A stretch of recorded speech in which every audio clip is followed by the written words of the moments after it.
എല്ലാവർക്കും സാദര നമസ്കാരം.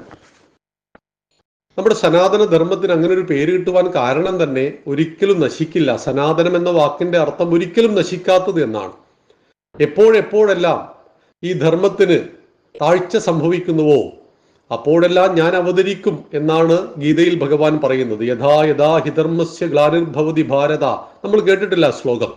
അതിൽ പറയും സംഭവാമി യുഗേ യുഗേ. പക്ഷെ എങ്ങനെയാണ് ഈ കലിയുഗത്തിൽ ധർമ്മം സംരക്ഷിക്കപ്പെടുക? ത്രേതായാം മന്ത്രശക്തിശ്ച ജ്ഞാനശക്തി കൃതേ യുഗേ ദ്വാപരേ യുദ്ധശക്തിശ്ച സംഘേ ശക്തി കലോ യുഗേ എന്ന് പറയും. ഈ കലിയുഗത്തിൽ സംഘടനാ ശക്തി കൊണ്ടാണ് ഓരോരുത്തരല്ല, മറിച്ച് നമ്മളാണ് ധർമ്മത്തെ സംരക്ഷിക്കേണ്ടത്. ഈ ബോധ്യം ചെറിയ കുട്ടികൾ മുതൽ 90 വയസ്സുള്ള മുത്തശ്ശന് വരെ ഉണ്ടാകുമ്പോഴാണ് ആ ധർമ്മം സംരക്ഷിക്കപ്പെടേണ്ടത്. പിന്നെ രാമായണത്തിൽ നമുക്ക് കിട്ടുന്ന വലിയൊരു സന്ദേശമുണ്ട്. രാവണന്റെ മകന്റെ പേര് സത്യത്തിൽ മേഘനാഥൻ എന്നാണ്. അദ്ദേഹം ഇന്ദ്രജിത്ത് ആയത് ഇന്ദ്രനെ തോൽപ്പിച്ചത് കൊണ്ടാണ്. ദേവേന്ദ്രനെ ജയിച്ച മകൻ അച്ഛന്റെ വീക്ക്നെസ് കൊണ്ട് മരിച്ചുപോയി. അച്ഛനുണ്ടായ ചെറിയൊരു പോരായ്മ, അച്ഛന്റെ അധാർമികമായ പ്രവൃത്തി, പരപുരുഷന്റെ ഭാര്യയെ മോഹിച്ചത് മാത്രമല്ല തട്ടിക്കൊണ്ടുപോയി. ആ ഒരൊറ്റ കാരണം കൊണ്ട് അച്ഛന്റെ ജീവനും പോയി, കുംഭകർണനായ അനുജന്റെ ജീവനും പോയി, മകനായ ഇന്ദ്രജിത്തിന്റെ ജീവനും പോയി.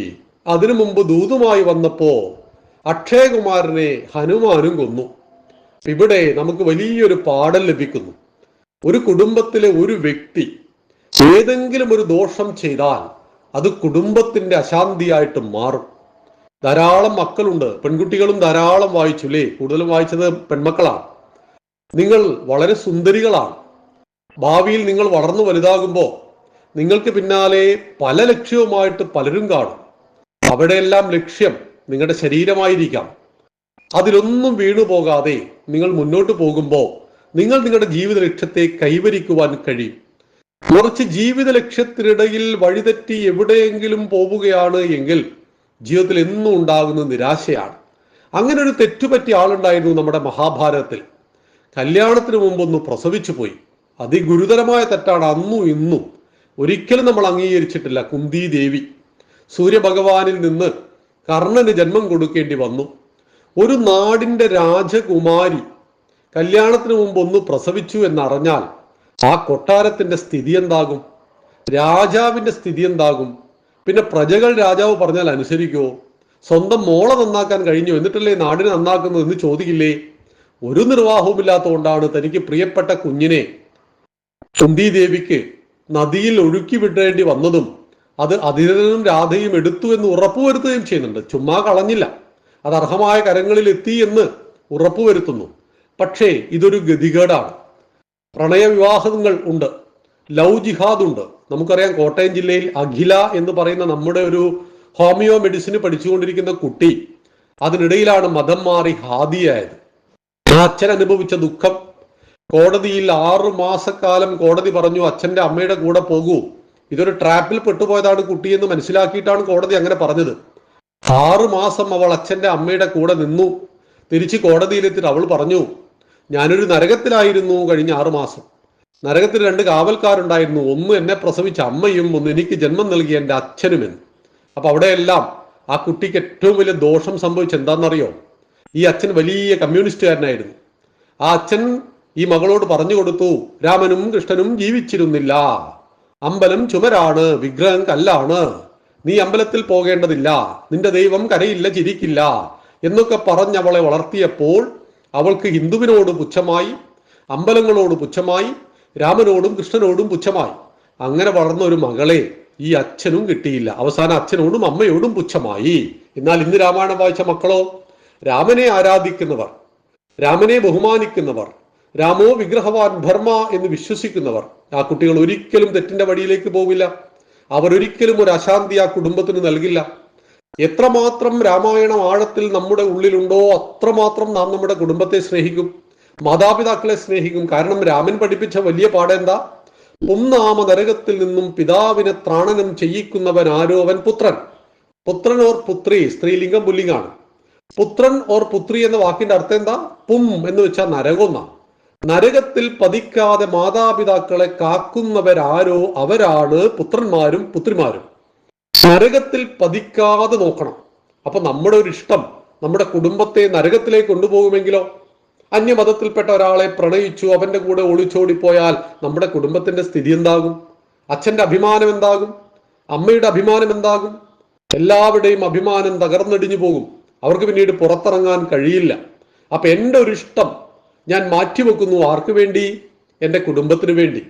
10 മണിക്ക് രാജാവാകേണ്ട ആൾ 7 മണിക്ക് കാട്ടിലേക്ക് പോകുന്നു. എത്ര വർഷത്തേക്ക്? 14 വർഷം. 14 മണിക്കൂറോ 14 ദിവസമോ അല്ല, 14 കൊല്ലം. ഗുണിക്കണം, 365 ഗുണിച്ചു നോക്കൂ മക്കള്. ഇത്രയും കാലം കാനനത്തിലേക്ക് പോകുന്നു. എന്തിനു വേണ്ടി? രാമൻ കൊടുത്ത ഏതെങ്കിലും ഒരു വാക്ക് പാലിക്കാൻ വേണ്ടി ആയിരുന്നോ? അല്ല. അച്ഛൻ കൊടുത്ത വാക്കു പാലിക്കാൻ വേണ്ടി മകൻ 14 കൊല്ലം കാട്ടിലേക്ക് പോകുമ്പോൾ കൂടെ പോകുന്നു അനുജനായ ലക്ഷ്മണൻ. അപ്പൊ ലക്ഷ്മണനോട് ചോദിക്കുന്നു, ലക്ഷ്മണ നീ എന്തിനാ വരുന്നത്? അപ്പൊ ലക്ഷ്മണൻ പറയുന്നു, വന്യമൃഗങ്ങളും ഘോരമൃഗങ്ങളുമുള്ള കാട്ടിൽ എൻ്റെ ജ്യേഷ്ഠന് കാവൽ കിടക്കാൻ ആരുണ്ട് എന്ന് ചോദിച്ചു. പിറകെ വരുന്നു സീതാദേവി. സീതയോട് രാമൻ പറയുന്നു, നിന്നോട് കാട്ടിൽ പോകുവാൻ കൈകേയി മാതാവ് പറഞ്ഞിട്ടില്ലല്ലോ, നീ എന്തിനാ കാട്ടിൽ പോകുന്നത്? ഈ സമയത്ത് പറഞ്ഞൊരു മറുപടി ഉണ്ട്. നേരത്തെ പ്രഭാഷകൻ പറഞ്ഞതുപോലെ, എവിടെയാണോ എൻ്റെ ഭർത്താവ് അതാണ് എനിക്ക് എൻ്റെ അയോധ്യ. മക്കളെല്ലാവരും, നമ്മുടെ ഇന്ന് പാരായണം ചെയ്ത മക്കളെല്ലാവരും ധാരാളം കല്യാണങ്ങൾ കാണുന്നില്ലേ? കല്യാണം കഴിക്കുമ്പോൾ പ്രധാനപ്പെട്ട ചടങ്ങ് എന്താ? അഗ്നിസാക്ഷിയായി താലി ചാർത്തലാണ്. താലി നമ്മുടെ നാട്ടിലാണ് സ്വർണത്തിന്റെ ചെയിനിലൊക്കെ കുരുക്കുക. ബാക്കി എല്ലാ സംസ്ഥാനങ്ങളിലും ഒരു മഞ്ഞച്ചരടാണ്. 2 രൂപയാണ് ഇതിന്റെ വില. 2 രൂപ വിലയുള്ള ഒരു മഞ്ഞച്ചരടിന്റെ മുകളിൽ ഒരു താലി കോർത്തൊരു പുരുഷൻ സ്ത്രീയുടെ കഴുത്തിൽ ചാർത്തിയാൽ ഒരായുഷ്കാലം മുഴുവൻ പരസ്പര സ്നേഹത്തോടെ വിശ്വാസത്തോടെ നമുക്ക് ജീവിക്കാം എന്നതിൻ്റെ ഒരു ഉദാഹരണമാണത്. അപ്പൊ ഇങ്ങനെയുള്ള പവിത്രമായ ദാമ്പത്യ ബന്ധം നമുക്ക് പഠിപ്പിച്ചു തന്നത് ശ്രീരാമനാണ്. സഹോദര ബന്ധം നമുക്ക് പഠിപ്പിച്ചത് രാമനാണ്.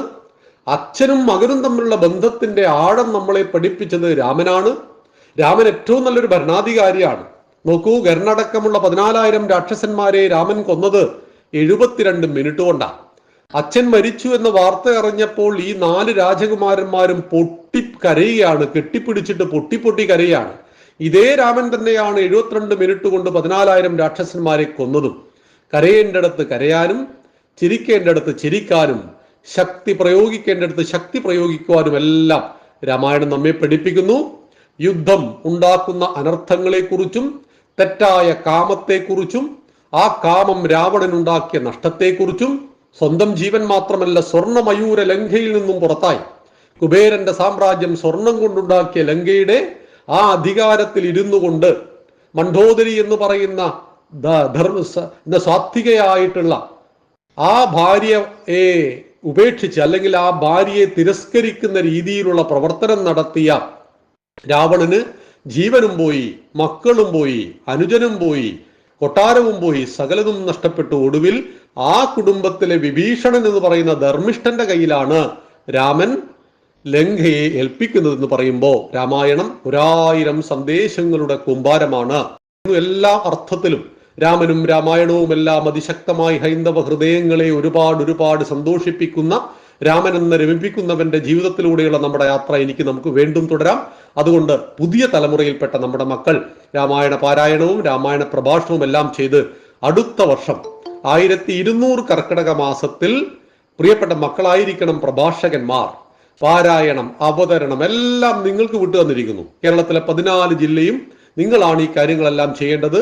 നിങ്ങളാണ് ഞങ്ങളുടെ ശക്തിയും എല്ലാ അഭിമാനവും എന്ന് മാത്രം ഓർമ്മപ്പെടുത്തി ശ്രീരാമചന്ദ്രൻ അനുഗ്രഹം എല്ലാവർക്കും ഉണ്ടാകട്ടെ എന്ന് പ്രാർത്ഥിക്കുന്നു. നന്ദി, നമസ്കാരം. ജയ് ശ്രീറാം.